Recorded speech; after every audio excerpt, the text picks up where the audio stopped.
AIMWBCS ক্লাসেসের পক্ষ থেকে সবাইকে স্বাগত। আজ আমরা একটা অসাধারণ গল্পের সাক্ষী হতে চলেছি। এমন একটা গল্প যেখানে একটা গোটা দেশ নিজের ভাগ্য নিজে লেখার সিদ্ধান্ত নিয়েছিল। চলুন সোজা চলে যাই ভারতের সংবিধান তৈরির সেই ঐতিহাসিক যাত্রার গভীরে। বিশ্বের সবথেকে বড় গণতন্ত্রের রুল বুক মানে সংবিধান সেটা কিভাবে লেখা হয়েছিল, এই প্রশ্নটা নিয়েই কিন্তু আমাদের আজকের আলোচনা। আর এটা শুধু একটা আইনের বই লেখার গল্প একদমই নয়। এটা ছিল আসলে কোটি কোটি মানুষের স্বপ্ন, অনেক তর্ক বিতর্ক আর শেষ পর্যন্ত একমত হওয়ার মধ্যে দিয়ে একটা নতুন দেশ গড়ে তোলার মহাকাব্য। আসুন সেই স্থপতি আর তাদের সেই অসাধারণ কাজের গল্পটা আমরা ধাপে ধাপে জেনে নিই। তো আমাদের আজকের আলোচনাটা এগোবে মূলত এই 5টা ভাগে। আমরা দেখব কি করে একটা ছোট্ট ভাবনার ফুলকি থেকে জন্ম নিল বিশ্বের সবথেকে বড় গণতন্ত্রের সবচেয়ে গুরুত্বপূর্ণ আইন। যে কোনো বড়সড় বদলের শুরুটা কিন্তু হয় একটা ভাবনা দিয়ে, তাই না? ভারতের সংবিধানের ক্ষেত্রেও ঠিক তাই হয়েছিল। চলুন আমরা একটু পিছনে ফিরে যাই আর সেই প্রথম ভাবনার ফুলকিটা খুঁজি, যেখান থেকে এই বিশাল যাত্রা শুরু। ভাবতে পারেন, একটা বৈপ্লবিক আইডিয়াকে সত্যি করতে 1 দশকেরও বেশি সময় লেগে গিয়েছিল। 1934 সালে MN রয় প্রথম এই দাবিটা তোলেন। ব্রিটিশ সরকার তো প্রথমে পাত্তাই দেয়নি, কিন্তু শেষমেশ 1940 সালের অগস্ট অফারে তারা নীতিগতভাবে ব্যাপারটা মেনে নিতে বাধ্য হয়।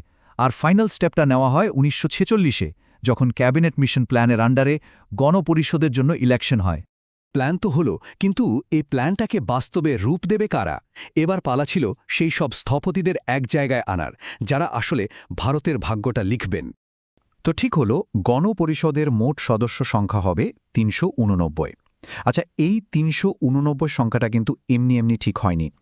এটা ঠিক করা হয়েছিল তখনকার ব্রিটিশ ইন্ডিয়া আর দেশীয় রাজ্যগুলোর জনসংখ্যার অনুপাতে। বলতে পারেন এটা ছিল একরকম অখণ্ড ভারতের একটা জলযন্ত্র ঢবি। আর এই যে নোটটা দেখছেন, এটাই আমাদের তথ্যের মূল সোর্স। এই নোটগুলো থেকেই পরিষ্কার বোঝা যায় পরিষদের আসল কাঠামোটা ঠিক কেমন ছিল। দেখুন, এখানে অস্থায়ী সভাপতি থেকে শুরু করে সাংবিধানিক উপদেষ্টা প্রত্যেকটা পদের কথা বলা আছে, একদম গোড়ার কথাগুলো।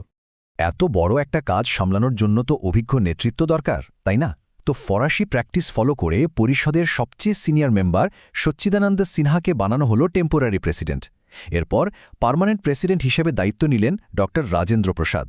আর হ্যাঁ, নেপথ্যের নায়ক সাংবিধানিক উপদেষ্টা BN রাও তার অসাধারণ আইনি জ্ঞান দিয়ে পুরো পরিষদকে পথ দেখিয়েছিলেন। কিন্তু এখানে একটা ব্যাপার আছে। 1946 সালের 9 ডিসেম্বর যেদিন প্রথম মিটিং হলো, সেদিন কিন্তু 389 জন আসেননি। মুসলিম লীগ মিটিংটা বয়কট করেছিল, তাই এসেছিলেন মাত্র 211 জন সদস্য। আর এটাই ছিল, বলতে পারেন, ভারতের ভবিষ্যৎ বিভাজনের একটা প্রথম ইঙ্গিত। তো এবার আমরা চলে আসছি পরিষদের আসল কাজে, সেই সব বিখ্যাত ডিবেট, আলোচনা আর ড্রাফটিংয়ের পর্বে, যা সত্যি আমাদের সংবিধানকে তার আজকের চেহারাটা দিয়েছিল। এই তারিখটা কিন্তু ভারতের ইতিহাসে সোনার অক্ষরে লেখা থাকার মতো। 13ই ডিসেম্বর 1946 জওহরলাল নেহেরু পেশ করলেন অবজেক্টিভ রেজলিউশন। এটা কি ছিল? এটা ছিল আসলে ভারতের ভবিষ্যতের একটা ব্লুপ্রিন্ট, সেই ফিলসফি যার উপর দাঁড়িয়ে আমাদের পুরো সংবিধানটা তৈরি হবে। এক কথায় বলতে গেলে সংবিধানের আত্মা। ভাবুন তো একবার, এই বিশাল কাজটা শেষ করতে সময় লেগেছিল প্রায় 3 বছর। পুরো 2 বছর, 11 মাস আর 18 দিন। আর এই প্রায় 3 বছরের মধ্যে শুধু ফাইনাল ড্রাফটটা নিয়েই তর্ক বিতর্ক চলেছিল টানা 114 দিন। ভাবতে পারছেন, প্রত্যেকটা শব্দ, প্রত্যেকটা লাইন ধরে ধরে আলোচনা করা হয়েছিল।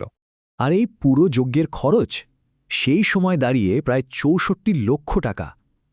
এটা শুধু একটা খরচের হিসেব নয়, এটা ছিল একটা নতুন দেশ তৈরির জন্য একটা বিরাট বিনিয়োগ। দেখুন, গণপরিষদে অনেকগুলো কমিটি কাজ করছিল, কিন্তু তার মধ্যে একটা ছিল সবথেকে ইম্পর্ট্যান্ট, যাকে বলা যেতে পারে সংবিধান তৈরির ইঞ্জিন রুম। চলুন এই ড্রাফটিং কমিটি নিয়ে একটু জানা যাক। তো এই ড্রাফটিং কমিটিটা তৈরি হয়েছিল 1947 সালের 29শে আগস্ট। এদের মূল কাজটা কী ছিল? এদের কাজ ছিল যত আলোচনা, তর্ক বিতর্ক হচ্ছে সেই সব কিছুর ওপর ভিত্তি করে সংবিধানের একটা ফাইনাল ড্রাফট তৈরি করা। আর এই কমিটির মাথায় কে ছিলেন? ডক্টর BR আম্বেদকর, যাকে আমরা সবাই ভারতীয় সংবিধানের জনক হিসেবে চিনি। তার সঙ্গে ছিলেন আরও 6 জন অত্যন্ত জ্ঞানী আইন বিশেষজ্ঞ।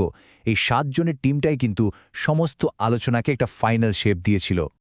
অনেক লম্বা আলোচনা, অনেক তর্ক বিতর্ক আর কঠিন পরিশ্রমের পর অবশেষে সেই বিশেষ মুহূর্তটা এলো। একটা ড্রাফট ডকুমেন্ট থেকে আমাদের সংবিধান এবার দেশের সর্বোচ্চ আইন হতে চলেছে। এখানে দুটো তারিখ আমাদের মাথায় রাখতে হবে, আর এদের মধ্যে পার্থক্যটা বোঝাও খুব দরকারি।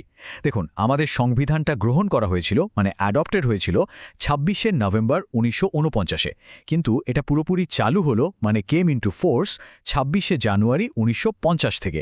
আর এই দিনটাকেই তো আমরা রিপাবলিক ডে হিসেবে সেলিব্রেট করি। তবে এখানে একটা ইন্টারেস্টিং ব্যাপার আছে। ২৬শে নভেম্বর যেদিন সংবিধানটা গ্রহণ করা হলো, সেদিনই কিন্তু নাগরিকত্ব, নির্বাচন এই ধরনের কিছু খুব জরুরি আইন চালু হয়ে গিয়েছিল। কেন? যাতে দেশ চালাতে গিয়ে কোনো গ্যাপ তৈরি না হয়। আর বাকি পুরো সংবিধানটা চালু হলো ২৬শে জানুয়ারি থেকে। এই টেবিলটা একটা খুব গুরুত্বপূর্ণ জিনিস আমাদের দেখায়। সেটা হলো, আমাদের সংবিধান কিন্তু পাথরে খোদাই করা কোনো নিয়ম নয়। এটা একটা জীবন্ত দলিল, আর লিভিং ডকুমেন্ট। সময়ের সাথে সাথে এটা নিজেকে বদলাতে পারে। দেখুন, শুরুতেই যেখানে ছিল ৩৯৫টা আর্টিকেল, আজ সেটা বেড়ে কোথায় দাঁড়িয়েছে, এটাই এর বিশেষত্ব। এবং ফাইনালি ২৬শে নভেম্বর ১৯৪৯-এ উপস্থিত ২৮৪ জন সদস্য সেই ঐতিহাসিক ডকুমেন্টে সই করলেন। আর এই সইগুলোর মাধ্যমেই একটা স্বাধীন দেশের আইনি ভিত্তিটা তৈরি হয়ে গেল। তাহলে বুঝতেই পারছেন, প্রায় ৩ বছরের এই কঠিন পরিশ্রম শুধু একটা আইনের বই তৈরি করেনি, এটা একটা দেশের আদর্শের ব্লুপ্রিন্ট তৈরি করেছিল।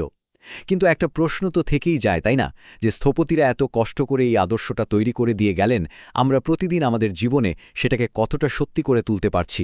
এই ভাবনাটা আপনাদের জন্য রেখে আজকের মতো এখানে শেষ করছি। ধন্যবাদ।